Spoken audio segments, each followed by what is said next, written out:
연일 기록적인 무더위가 우리를 심히 힘들게 하고 있습니다. 여러분, 이 무더위에 지난 한 주간 잘 보내셨습니까? 아무리 뜨거운 무더위라고 할지라도 이제 내일 광복절을 기점으로 점점 누그러진다고 하고 있습니다. 조금만 더 있으면 아침 저녁으로 시원한 가을바람이 불어올 것입니다. 그 희망이 더위를 이기는 힘이 될 것입니다. 내일은 우리나라가 일제 압박에서 벗어난 8.15 광복절입니다. 일본의 히로히토 천황이 연합군에게 무조건 항복을 선언함으로 해방을 맞이한 날입니다. 해방이 된 지 71주년이 되었지만 지금 이 시대를 사람 중에는 그때를 기억하지 못하는 사람들이 대부분이고 당시의 상황을 아는 사람들은 극소수의 사람들 뿐입니다. 당시 우리 민족은 일본의 압제하에서 온갖 수모를 다 당하였습니다. 땅을 잃고 말과 글도 잃어버리고 이름까지 빼앗기고 온갖 자유를 잃고 또 이 땅의 모든 자원을 다 빼앗겼습니다. 조상 대대로 이어져 오는 수많은 문화재를 강탈당하였습니다.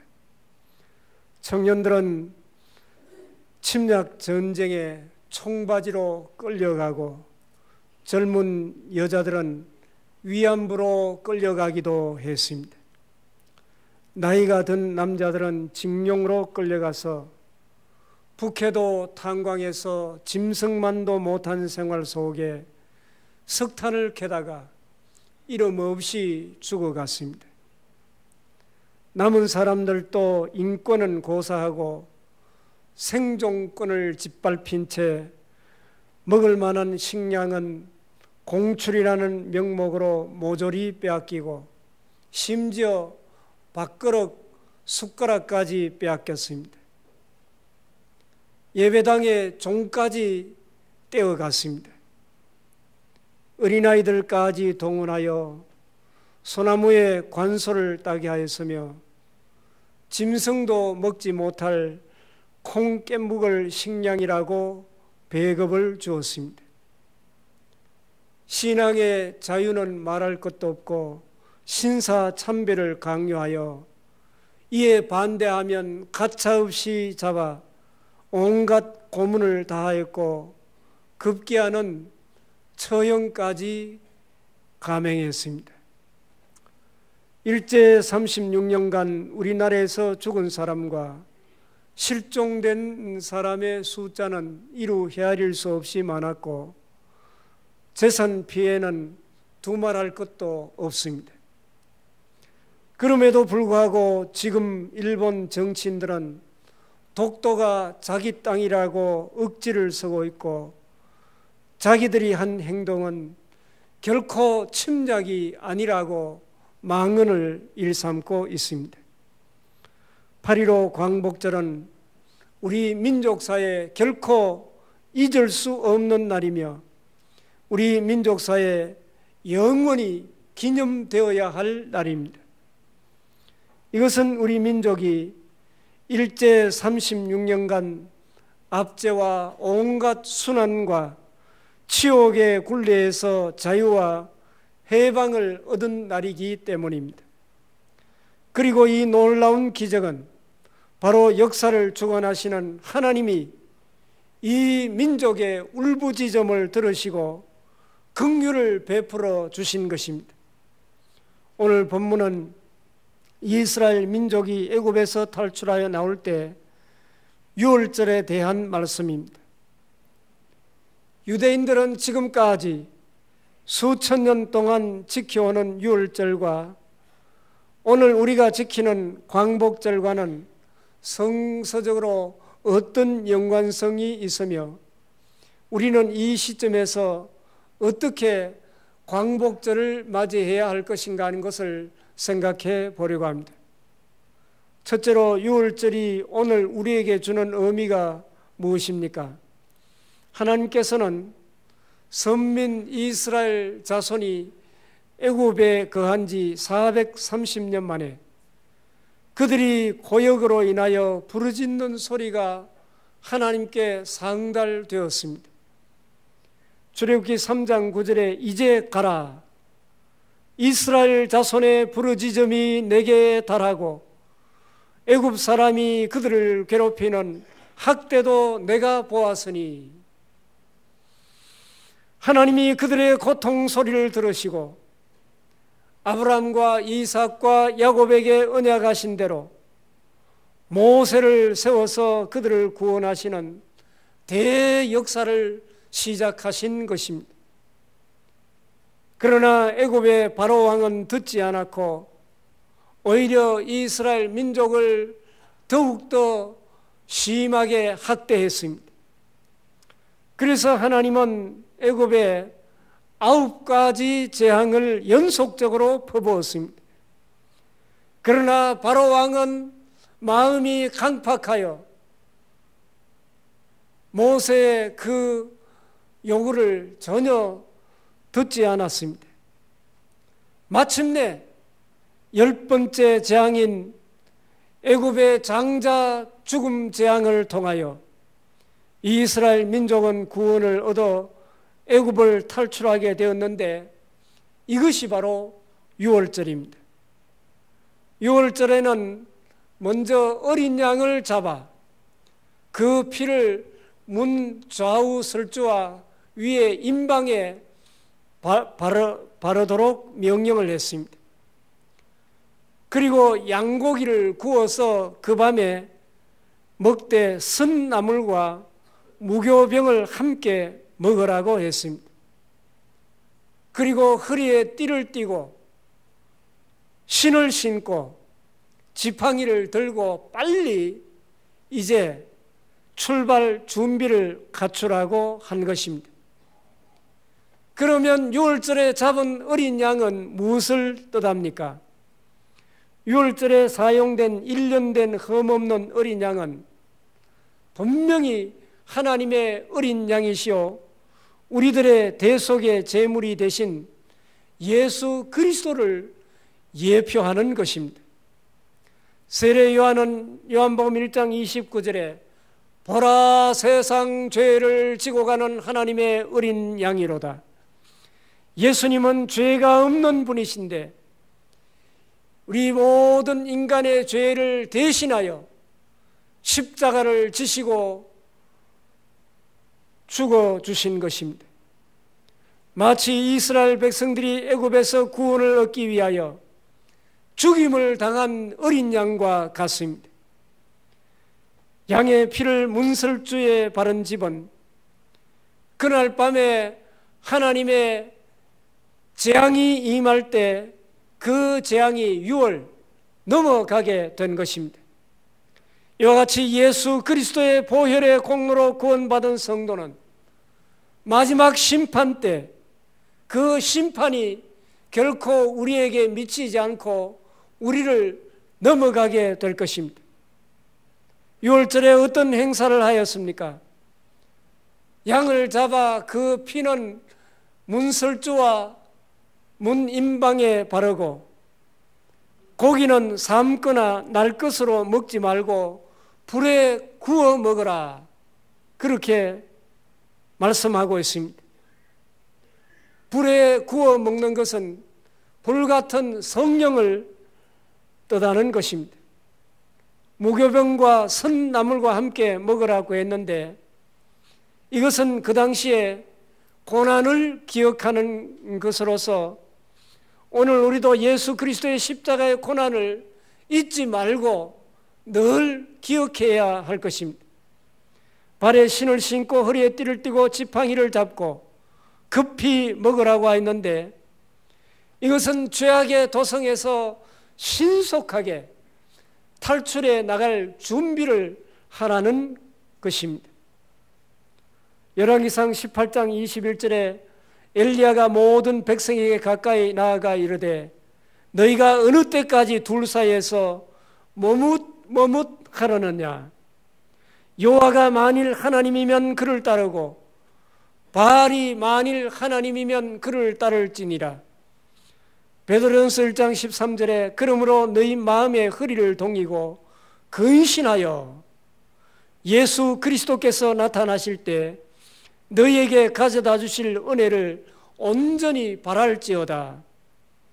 이와 같이 6월절의 어린 양의 피가 이스라엘 백성을 심판의 밤에 그들을 지켜 주었던 것처럼 예수 그리스도의 보혈은 우리의 죄를 속하여 우리를 구원할 능력이 있을 뿐만 아니라 현재 우리가 살고 있는 이 세상에서 수많은 고난과 환난의 재앙에서 우리를 구원하여 주며 우리를 보호하고 치료하는 능력이 되는 것입니다. 둘째로 유월절과 광복절은 어떤 관계가 있습니까? 하나님은 이스라엘 백성에게 먼저 무교병을 먹으라고 말씀하고 있습니다. 여기에 무교병은 누룩을 넣지 않는 발효되지 못한 떡입니다. 왜 누룩 없는 떡을 먹으라고 하신 것입니까? 여기에서 누룩은 죄악을 의미합니다. 고린도전서 5장 7절 8절 말씀 보면 너희는 누룩 없는 자인데 새덩어리가 되기 위하여 묵은 누룩을 내버리라. 우리의 유월절 양 곧 그리스도께서 희생되셨느니라. 이러므로 우리가 명절을 지키되 묵은 누룩으로도 말고 악하고 악에 찬 누룩으로도 말고 누룩 없이 오직 순전함과 진실함의 떡으로 하자. 모든 민족에게 무교병을 먹도록 한 것은 이스라엘 백성들이 출애굽하기 전에 그들을 정결하게 하기 위함입니다. 모든 불평과 불만, 불신앙의 죄악을 제하여 버리고 깨끗하고 거룩한 백성으로 떠나라는 것입니다. 지금 우리는 누룩을 넣지 않는 떡, 무교병을 먹으며 유월절을 지키지는 않지만은 그러나 우리는 죄악된 세상에서 죄를 멀리하고 성결한 삶을 살아가야 할 것입니다. 죄악의 요소가 있고 죄질 가능성이 있는 것들은 결코 먹어서는 안 될 것입니다. 이스라엘 백성들이 하나님의 말씀대로 순종했을 때 하나님께서는 그들에게 해방의 기쁨을 허락하여 주신 것입니다. 1945년 8월 15일 우리나라도 이스라엘과 같이 전적인 하나님의 은혜로 해방을 맞이하게 된 것입니다. 이 광복절을 맞이하며 우리는 먼저 하나님의 섭리에 철저하게 감사를 드려야 할 것입니다. 오늘 본문 14절을 보면 너희는 이날을 기념하여 여호와의 절기를 삼아 영원한 규례로 대대로 지킬지니라. 이스라엘 백성들은 애굽의 학정 밑에서 하나님께 부르짖을 때 그 부르짖음이 하나님께 상달되었습니다. 36년간 우리 민족은 일제 모진 학정 밑에서 말로 다 할 수 없는 쓰라린 고통을 당하면서 교회 지도자들과 성도들이 한 마음과 한 뜻이 되어서 하나님 앞에 눈물로 부르짖어 기도했습니다. 마침내 하나님께서 그들의 간구를 들으신 것입니다. 1943년 11월 27일 미국의 루즈벨트 대통령과 영국의 처칠, 중국의 장개석이 카이로에서 회합을 하고 한국의 독립을 결의하였습니다. 1945년 8월 6일 일본 히로시마와 나가사키에 원자폭탄이 떨어졌습니다. 일본은 8.15 해방되기 이틀 후에 8월 17일 날 종교인과 정치인 그리고 경제인, 청년 단체 20만 명을 학살할 계획을 세웠는데 바로 그 이틀 전인 8월 15일 해방이 되는 바람에 그 20만 명이 극적으로 살아나게 된 것입니다. 이것은 전적인 하나님의 은혜입니다. 그리고 과거의 쓰라림을 결코 잊어버려서는 안 될 것입니다. 오늘 본문 8절에 그 밤에 그 고기를 불에 구워 무교병과 선나물과 아울러 먹되, 선나물을 먹으라는 것은 그 과거에 애굽 바로의 학정에서 쓰라린 고통을 당하면서 노예 생활을 하던 그 힘든 어려운 생활을 잊어버리지 말라는 뜻입니다. 세계 제2차 대전 때 독일의 히틀러가 유럽에 흩어져 있는 유태인 600만 명을 학살했습니다.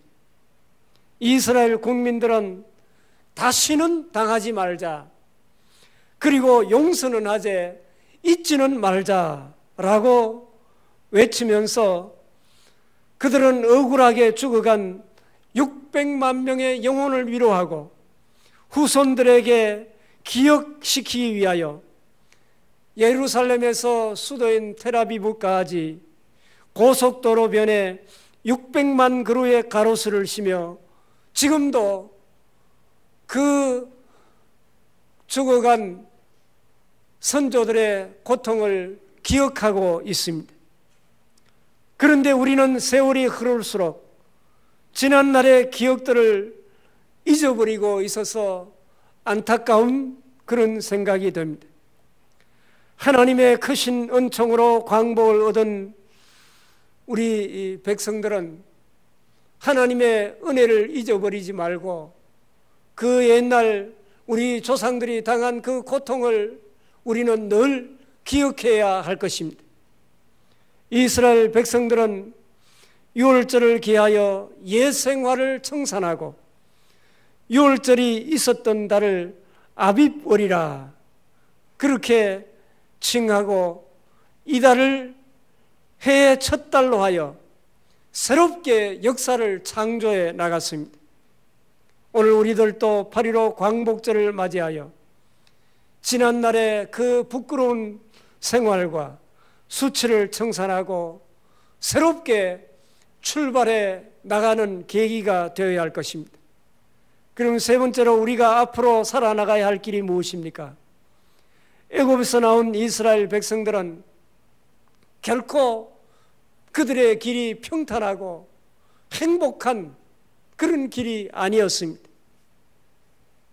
애굽에서 해방의 기쁨을 맞이했지만은 그들의 삶은 광야의 삶이었습니다.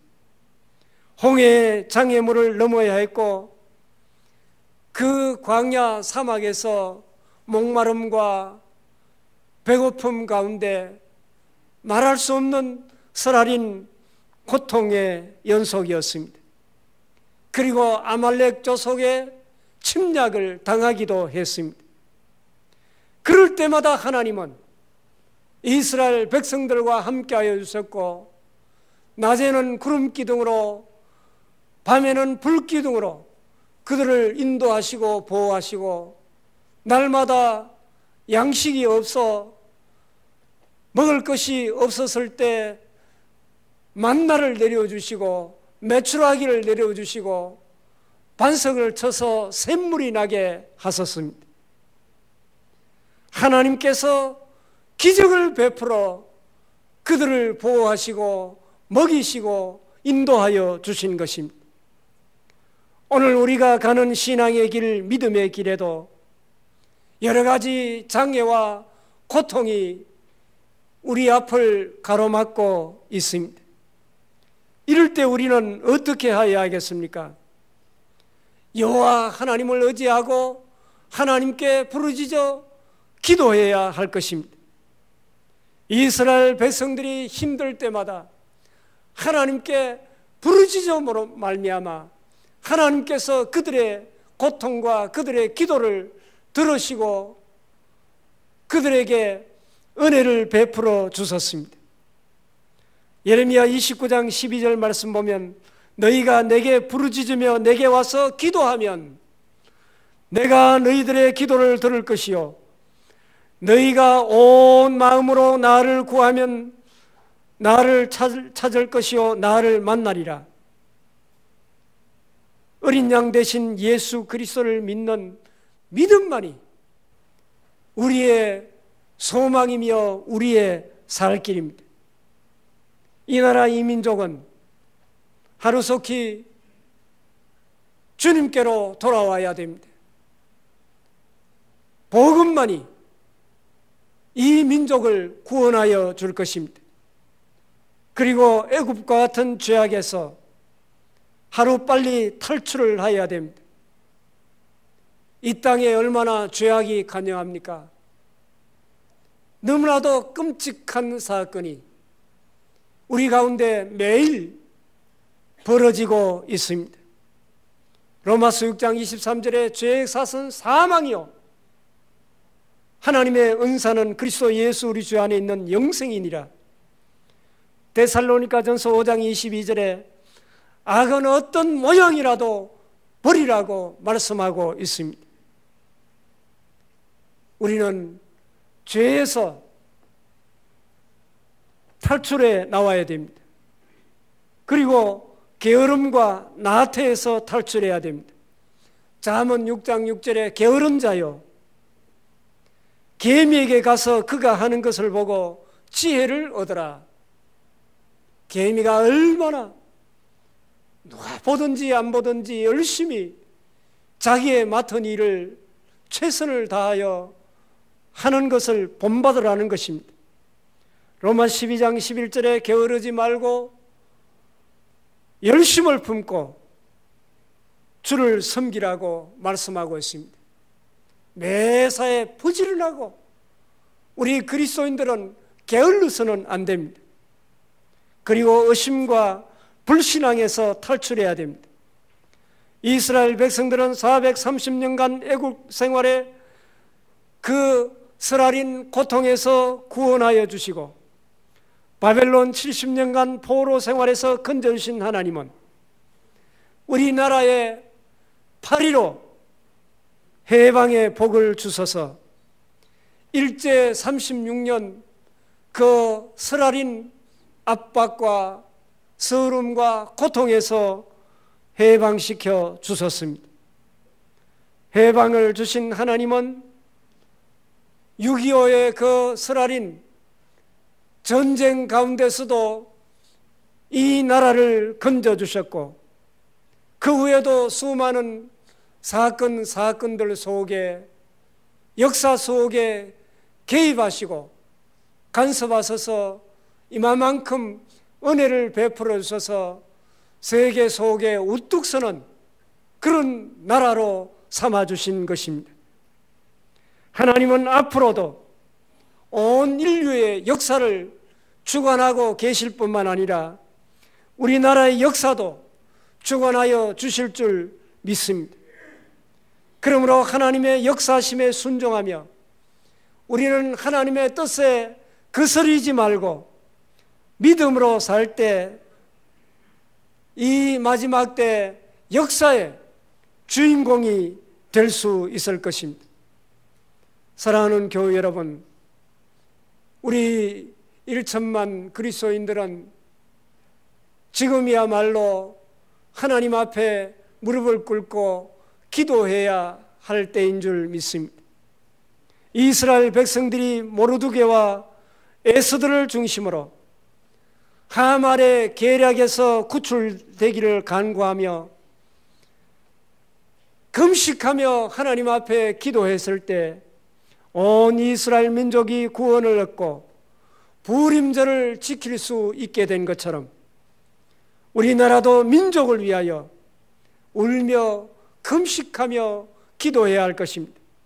요엘서 2장 12절 말씀 보면 여호와의 말씀에 너희는 이제라도 금식하고 울며 애통하고 마음을 다하여 내게로 돌아오라고 말씀하고 있습니다. 지금 우리나라는 사드 문제로 매우 혼란스럽습니다.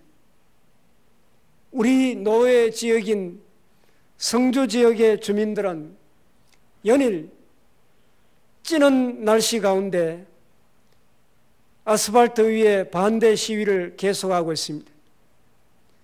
정부는 왜 사드가 필요한지, 왜 성주가 선택되었는지, 사드가 얼마나 안전한지 정확하게 설명하고 이해를 구해야 할 것입니다. 우리도 서로를 비난만 할 것이 아니라 나라를 위하여 무엇이 필요한지 지혜를 모아야 할 것입니다. 성주 주민뿐만 아니라 중국도 크게 반발하고 있습니다. 외교도 큰 그림이 있을 텐데 정치인들이 당리당략에 따라 분별 없이 행동할 것이 아니라 정말 국익을 위하여 우리 민족이 마음을 하나로 모아야 할 것입니다.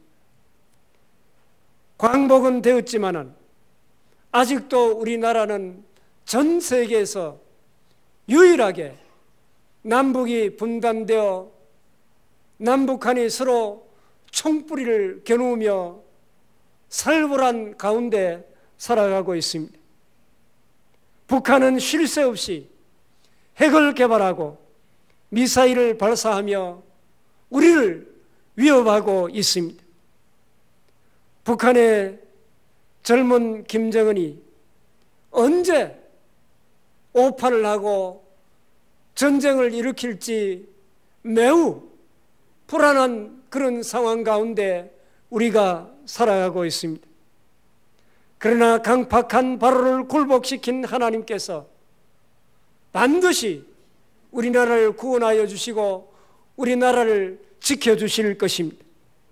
한나라의 흥망성쇠는 오직 하나님의 손에 달려 있습니다.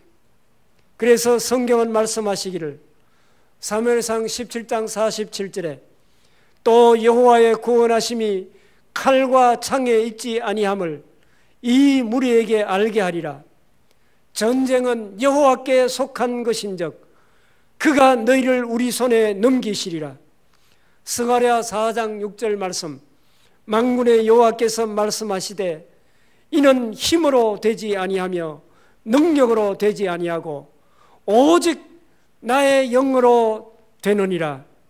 사랑하는 교회 여러분, 이제 광복 71주년을 맞이하여 우리 그리스도인들은 나라를 사랑하고 이 나라를 위하여 정신을 차리고 근신하며 더욱더 기도해야 할 것입니다. 그리고 하나님이 우리에게 허락하여 주신 이 나라를 잘 지키고 이 나라가 하나님이 기뻐하시는 세계 속에 우뚝 선 제사장 나라가 되어서 전 세계를 구원해 내는데 더욱더 귀하게 쓰임받는 이 나라, 이 민족들이 되어야 할 것입니다. 기도하겠습니다. 하나님 감사합니다. 이스라엘 민족에게 유월절을 허락하신 우리 하나님께서 우리 민족에게 8.15 광복을 허락하심을 진심으로 감사하옵나이다. 일제 36년 그 쓰라린 고통을 잊어버리지 말게 하시고 해방의 기쁨을 주신 하나님께 더욱 감사하며 나라와 민족 복음화를 위하여 더욱 기도하는 저희들이 되게 하여 주옵소서. 아버지 하나님,